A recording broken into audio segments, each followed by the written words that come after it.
Tonight's special guest is Darren Stott. Let me tell you a little bit about Darren if you don't know who Darren is.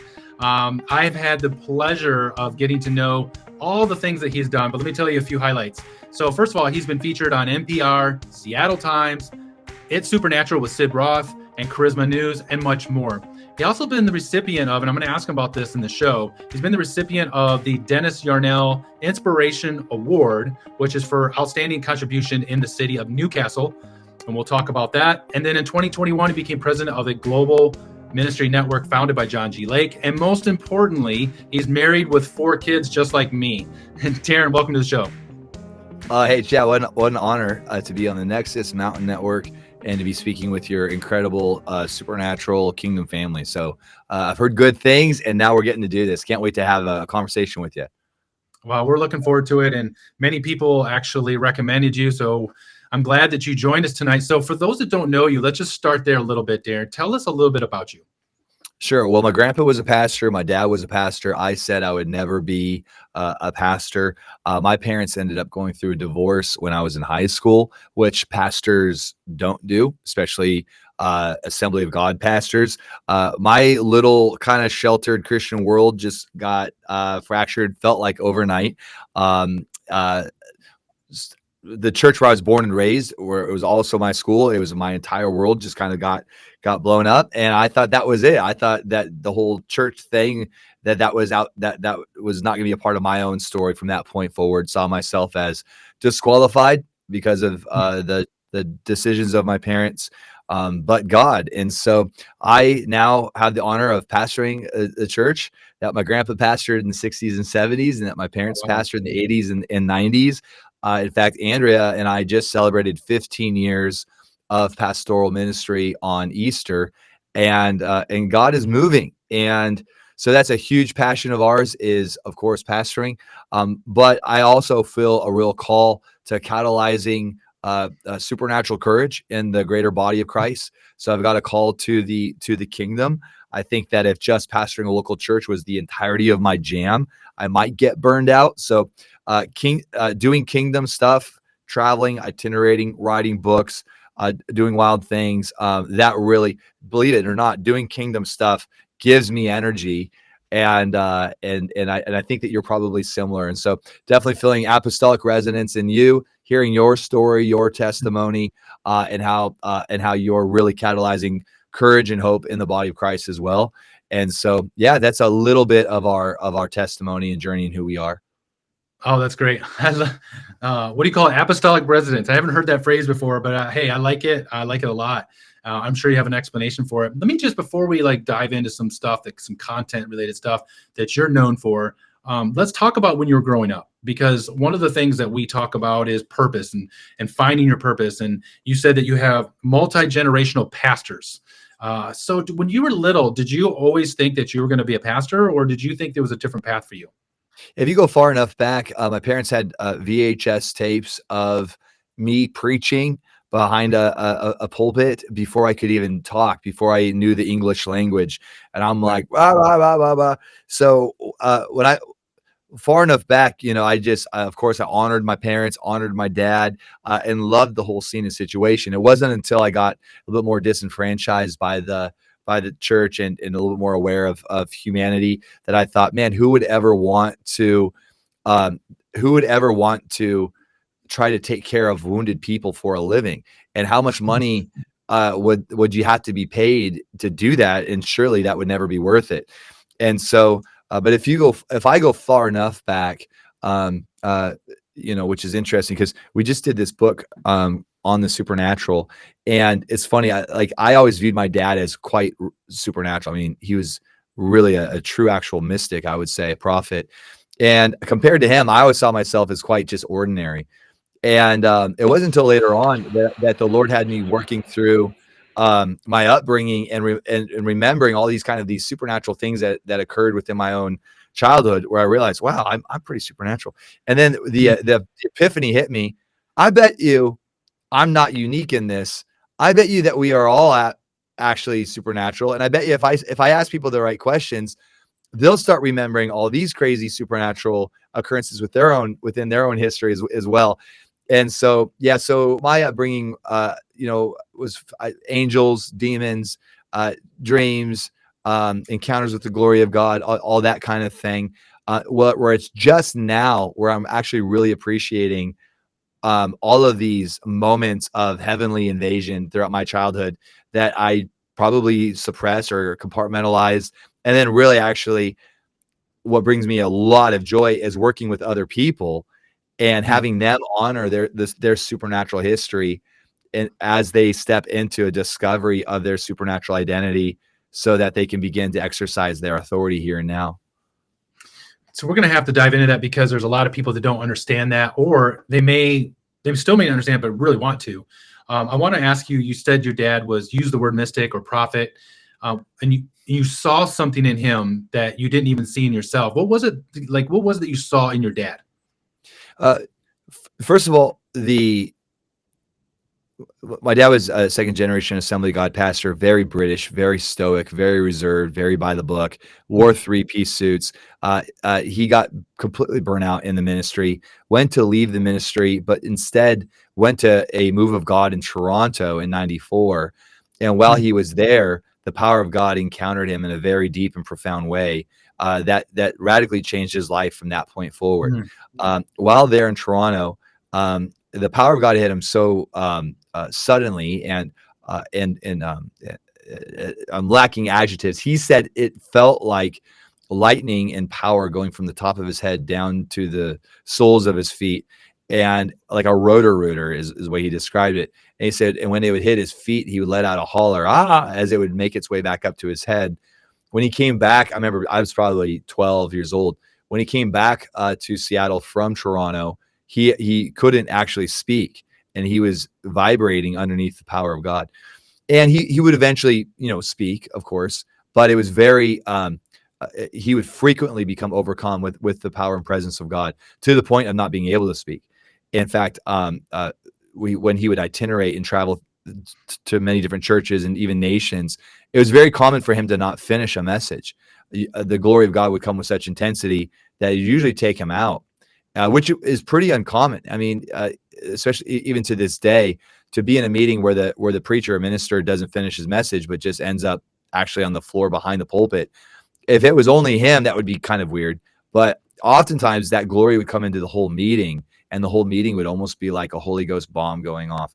So that was kind of that's how I was raised, from 12 years old all the way up into my adult years.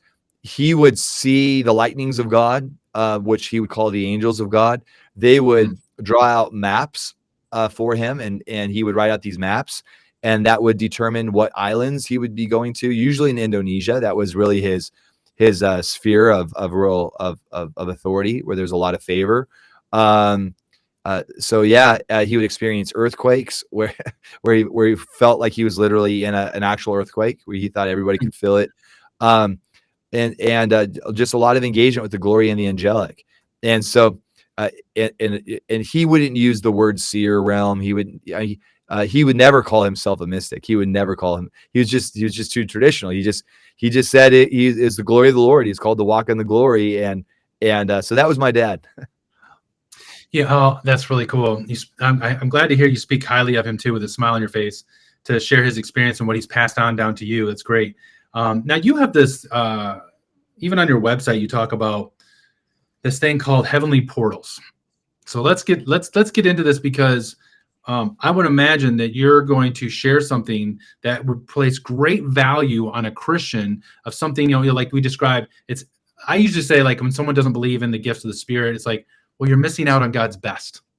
And so if there's such thing as heavenly portals that we can access, and we're not, then maybe we're missing more of what God's best is. So can you talk a little bit about what is a heavenly portal and how do you access one? Yeah. So, and I like how you said, how do you access one? When we talk about heavenly portals, we're actually just talking about an access point, right? In between realms. The church where I pastor, it's called Eden here in Seattle. We just did a study last week of Revelation chapter 4, where John is on Patmos, and he hears the voice of the Lord, the voice of Jesus saying, "Look up here." And he looks up and he sees a door, and it's open. the doorway is open. Well, did he actually see a door? He goes up and he goes through the door, and now he's in the throne room, and he goes into this throne room encounter. That Greek word there for door is actually also the word used for portal. All a portal is an access point. It's a door. That's all it is. But it's a spiritual, supernatural door. So when John looked up, he didn't actually see a house with a wall and a wooden door, but he did see a supernatural access point. And so that's what we would call a portal. And it's fascinating, the Hollywood kind of Doctor Strange depiction of a portal is usually almost of like a line that does this, like that goes into a circle, right? And what's interesting is I firmly believe that what portals are divine windows or doors of opportunity that are available to each and every person that are unique to them. And the way that I would describe it is, if you look at your thumbprint, you're going to see look at that. You're going to see a portal. Who did that? Yeah, isn't that cool? I don't know. Look at that. I don't know what happened there. It's supernatural. I think it was. I've never seen that. Hold on. That was. How did the thumb just show up on the screen? All right, keep going. This is great. Yeah, and so for people that are watching, most people believe that they're actually waiting on God. They're waiting for an opportunity to come. But I don't, and they use the scripture verse, those that wait on the Lord shall renew their strength. They'll, so there is this theology that humanity today in 2024 is waiting for another great awakening, is waiting for a revival. But biblically, I don't think that case can be made. And I could take you to the book of Acts. I could take you to the New Testament, but I can also take you to that text there where that word wait in the Hebrew is not like the kind of wait where you wait on a bus. So the church is not at a bus stop waiting on God. The truth is that he has released his Holy Spirit. He has commissioned us, and now he's waiting for a church, for a people that will say yes to him and begin to engage with him. For people that are willing to say yes. And I mean, that's easier said than done. There's a ton of baggage and soul stuff that's keeping us from truly actually believing. It's way easier to believe that the problem is God and he's got something going. He's got something coming. It's way easier to believe that something is coming than it is to believe that we have the green light. And so when we talk about, we do a thing called Portals University.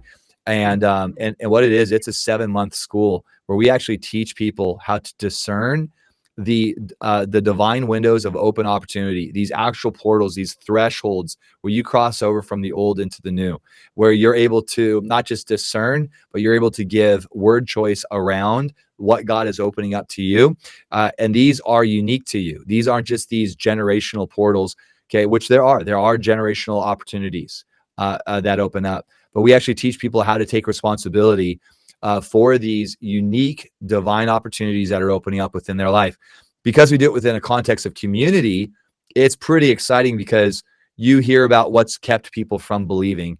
You hear about what's kept people from seeing what's been in front of them the entire time. And then we actually get to celebrate each other as we begin to step into these opportunities from heaven. And not to negate these, I mean, this is very practical stuff that I'm talking about, but also they're absolutely supernatural. And so we do 2 schools, Chad. We in the fall we launch Portals University, and then in the spring we launch Supernatural School, and that's what we just launched. And we just had our mentoring session last night. Man, people were talking about just this last week, dreams, prophetic dreams, trances, where they've gone somewhere, where they've actually, gone somewhere in the spirit and received an impartation from it.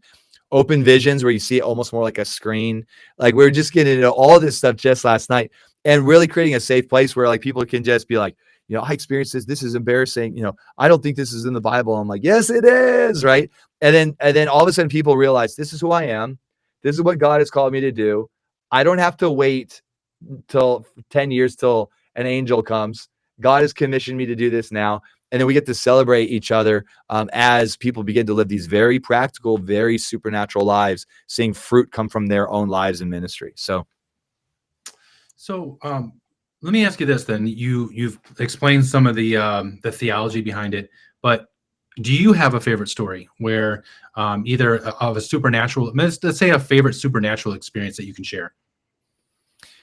Yeah, I mean, I can share. Sorry, I would love to just share with you just what the Lord's doing, just like right now. Right. And Awesome. so, yeah, so just last week, a young African American came to our church with a cane, and I said, "What happened to you?" And he goes, "I shot myself."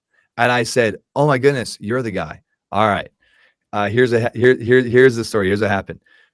2 weeks ago, the guy shows up at church. He looks like Captain America, huge guy in a suit, looks like a comic book character, square jaw, just like. And I'm like, "Hey, how'd you find out about this church?" He said, I was at an outdoor emporium, where they have weapons and all this stuff, and I was at this store. A kid comes in who had just shot himself. He was bleeding out, hits the ground.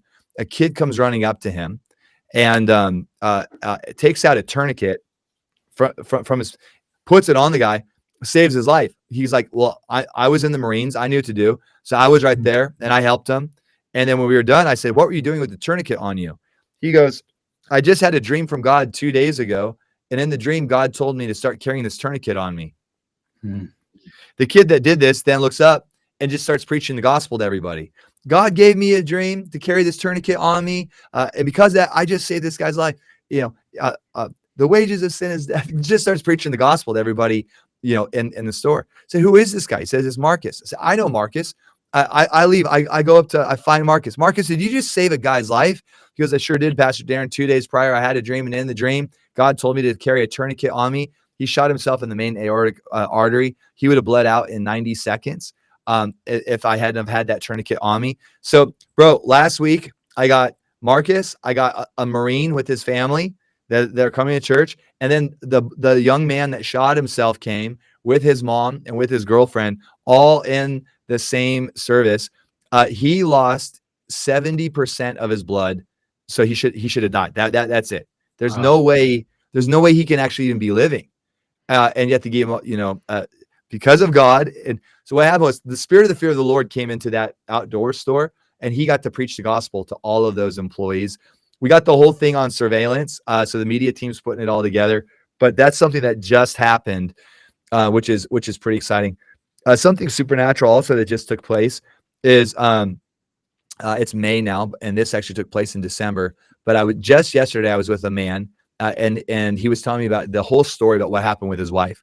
His wife has 4th stage cancer, and she was in the final hours of cancer, and so she was no longer eating, she was no longer sleeping, and she was on severe painkillers.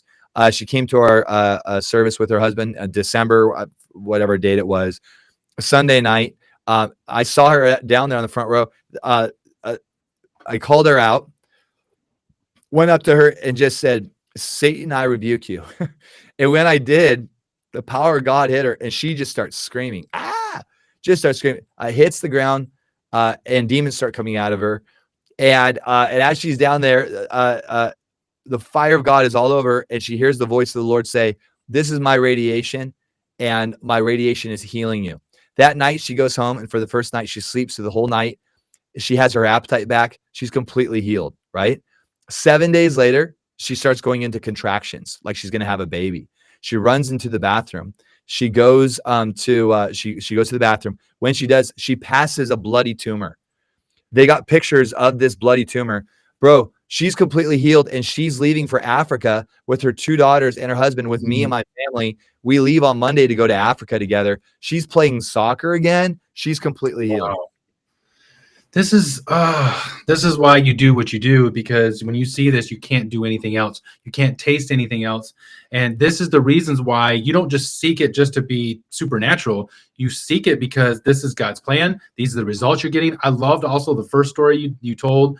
And I think it's like, I have a chapter in my book called "Father, Show Me What You're Doing."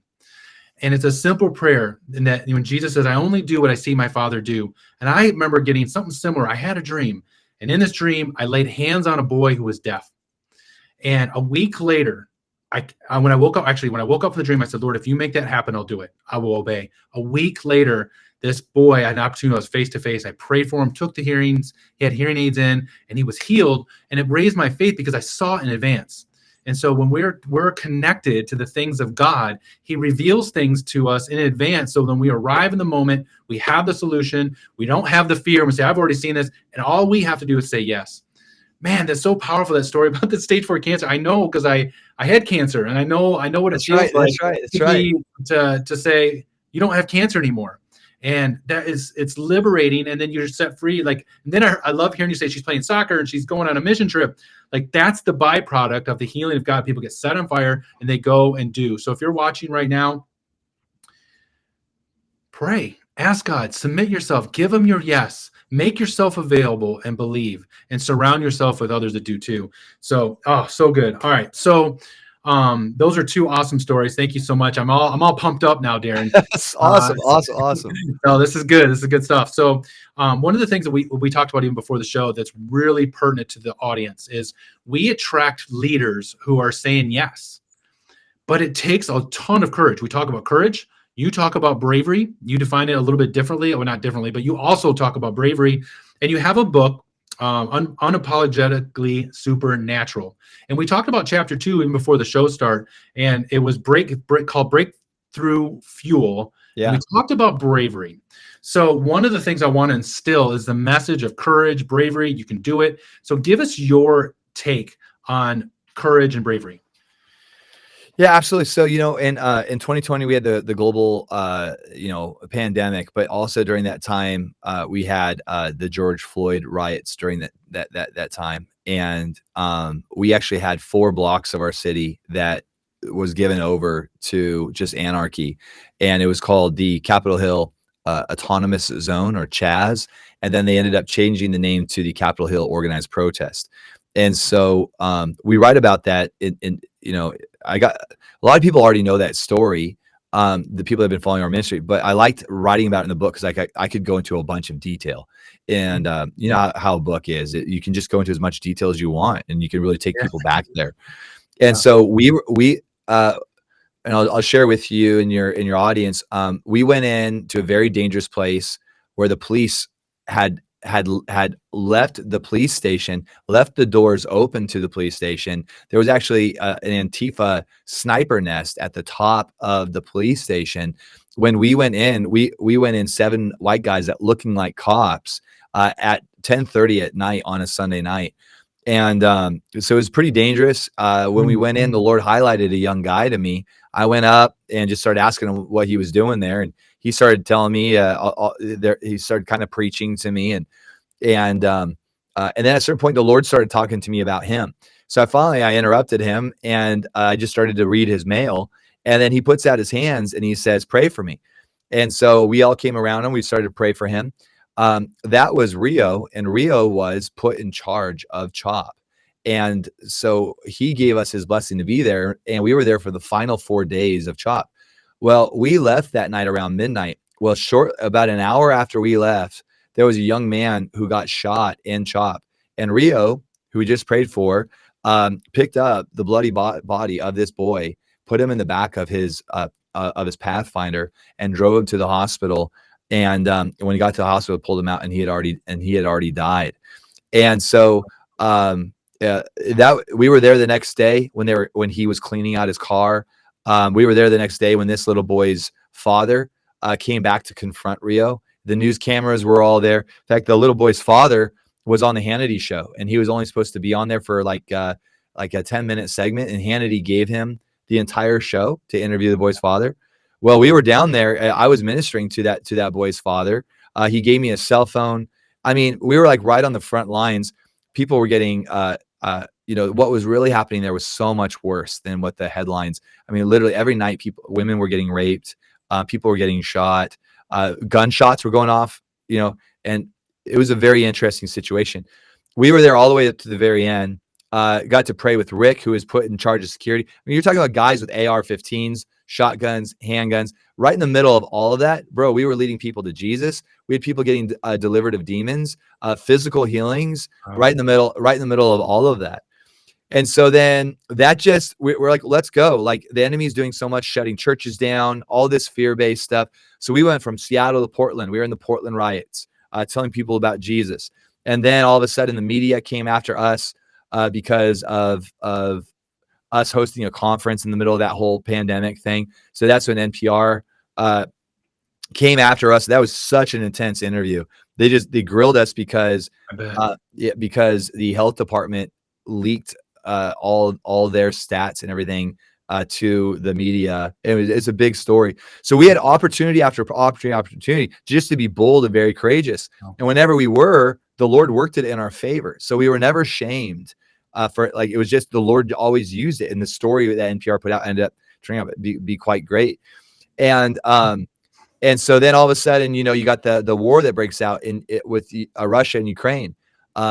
So 10 days after the war broke out, I said to my buddy Charlie Shamp, said, we should go. He goes, let's go. So we booked tickets to go into Ukraine when Russia was still, everybody was trying to get out of Ukraine. And we were going into, and to do what? To minister to these refugees, these hopeless people.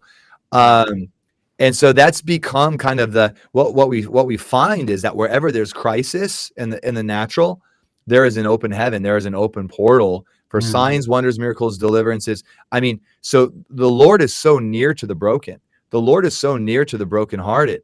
And so this weekend, I was telling you before we went live, this weekend is supposed to be a lot of stuff popping off with Antifa. We've got the van gassed up. Our teams are ready to go. We were just in an encampment this last week. We were in there in the pro-Palestine rally, pro-Hamas rally, and we were in there doing prophetic art. And we're laughing and we're just spreading the joy of Jesus. And so, when we wrote the book, I really wanted to hit on chapter 2, really wanted to hit on supernatural courage. So we start on identity, and then we really talk about bravery fuel, because if you're not willing to say, I mean, the Lord will give you opportunities, but if you're not willing to say yes, you're not going to see some of the cool stuff. So, yeah. It's so good. It's so simple, something you just said. And it hit me because I am someone, and everyone that knows me and my wife, we're super courageous. We say yes all the time. We're like, let's go. The problem that we have is we don't take advantage of the uniqueness of the moment. We're ready to be brave, but we're not ready to bring the kingdom. I'm admitting that right now, and it just inspires me that when I'm in those moments of bravery, it's going, all right, this is an opportunity. There might be heightened supernatural moments right now where we can pray for things, pray for people, where you had mentioned that God turned it around for a unique advantage and setups and moments. And the whole point of being courageous is not just to be courageous. It's to have God use you, to have something for him to happen in those moments and use you to do it instead of just going in, let's fight.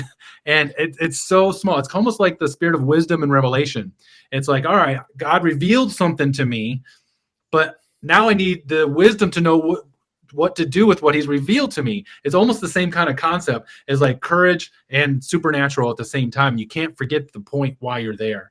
And that's so cool.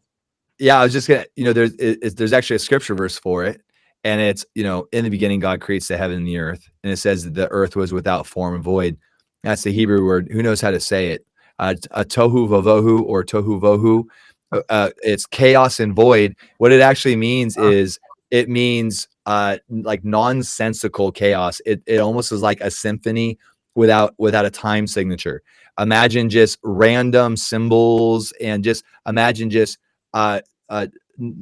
non-structural, nonsensical, total chaos, right? Yeah. Imagine just white noise, right? Just, okay. And right there in the middle of it was this, and it says, and the Spirit of God was in the middle of the chaos waters. Okay. So right in the middle of the tohu vohu is the breath of God, the ruach, the Spirit of God himself. And he's hovering and he's waiting for the Father to release the word, let there be light. And when he says, let there be light, okay, the chaos becomes the canvas by which God creates. So many times in the church, we define peace as the absence of chaos. right? So when we're in an environment and it's chaotic, we're like, God isn't here because it's chaotic. But we have to see, blessed are the peacemakers, right? They will be the sons of God, right? And so really, chaos is the canvas by which God creates. It requires the church, the ecclesia, to be in the midst of the chaos, to discern the voice of the Lord, to release it from his heart into the earth. And this is how kings and priests, okay, we don't change culture. We bring the heavenly nation of the kingdom onto the earth, bringing forth a contrasting culture. And this is how we do it. There you go. Like nobody does. This is how we do it. Nobody does. You didn't know we were going to sing that tonight. That's right. That's I right. want to see this thumbs up signal again. I don't know how it showed up on your screen. Yeah, I don't know. That was clearly a mystical encounter there. That means the Lord likes you. It was a portal opened and an angel thumb came up. Yeah, so. He was liking, the Lord himself was liking what you were saying. He gave you a thumbs up. Yeah, come on. Good. So how do people, all right, we talked about this book now. So how do people get the book and how do they follow you? Yeah, absolutely. So for people that are listening and it's resonating and they're like, man, I know there's more, but I'm up against the resistance, I guess you could say, would encourage you just to connect with us. They can do that at our website. They can go to Darren Stott, it's just my name, darrenstott.com. And when you go there, there'll be a pop-up and you can join our mailing list. If you do that, starting this summer, we'll start to let you know about Portals University. Not only that, but we have a super cool mailing list. So when we go into Africa next week, we just got back from Cambodia and Thailand. Whenever I do stuff, I do it with my family. So I've got 4 just like you. My youngest is 4 years old. So we take our kids into the jungles. I took my 2 oldest into India this last year, into a village that had never seen white people before, where it's illegal to preach the gospel. And we got permission from the village elders to do a public meeting, and all the village elders came, and even governmental leaders from the nation of India came to bless what we were doing that was completely illegal. So we're really big on not just doing this stuff, but doing it together as a family. And for people that can engage with us on our mailing list, that's where we send out. We do a really good job telling people like the really cool stories and the things that we're seeing as a family. So I like that this is live because we're going to be modeling this here over the next couple weeks. And dude, I really, sorry, you're not dude, man of God. I look like a dude with my hair like this. That's come on. We really have to see entire families activated in the supernatural. Yeah. Because the church thinks in 4-year election terms. Huh. We just do, especially in the prophetic circles that we're a part of. We think in terms of election cycles, and we are, and that is that's timeline wisdom. That's worldly wisdom. That's chronos based wisdom. And Paul says that we're supposed to have wisdom from above, spiritual wisdom, heavenly wisdom, which operates above time and above space. So we really need to see entire families start to think in terms of like 100-year commitments to bring the kingdom to the earth. And man, that's what we're all about. Let's mobilize our children. Everything that we know, like my kids are all reading my book. Everything that we know, we're getting it into our children. We're to make disciples. That has to begin at home. And if it's not beginning at home, then we have no business making disciples anywhere else. So, yeah, that's great. And I see people commenting right now. Someone, Esther, thank you for posting his website on the show. Thanks, Tiffany, Esther. Thank you. Yeah, Esther, put your website up there. Wendy's saying it's powerful. These stories are powerful. We're getting a lot of thumbs up, a lot of yeses. People love this thumbs up thing. That's this thing that's going on. If you love this thumbs up thing, there's one other thing I want to tell you before we go. Is this is so great. I love this so much. I watched it, and it's so cool. So Darren has a show, and I think you film it at Sid Roth Studios, and it's called Making Light of It. You have to check it out. Google it. Look at YouTube. Subscribe, because he does. And I don't even know if this has ever been done. I love it when people do something that's never been done. Like I'm trying something that's never been done. But it's he's like the Christian Jimmy Fallon, and he starts off the show and he gets up there and he does a routine, and it's great. It's great stage, and then he has his guests. I love it so much. So tell us a little bit more about that and what's to come. Yeah, absolutely. So it's called Making Light of It. It's a late night talk show. It's on Sid Roth's network. So it's the only Christian network that airs in homes in Israel, which is amazing. Plays throughout the Middle East. Our show's on every night at 11:30, I believe, at night on his network. But people can watch all the episodes on YouTube. And you just put in Making Light of It, Darren Stott. It's kind of fun. People don't know this. A little secret about Sid Roth. He loves Westerns. And so he has an entire network in the Middle East, and all they show are Western movies all day. Yep. And so I knew that about him. And so on the show, I challenge him to a duo, and we do a like a gun draw, but we've got Nerf guns. And Nice. so that's pretty funny. There's nothing on YouTube like that where Sid Roth and I have a gun battle. And so that's kind of fun. We've got Troy Brewer, Bonnie Chavda, Richard Gordon, Katie Souza talks about jumping out of a tree with a machine gun. It's a crazy story. We've got Dog the Bounty Hunter on there. It's a lot of fun. And what we're really excited about, we just found out we've been approved for a season 2.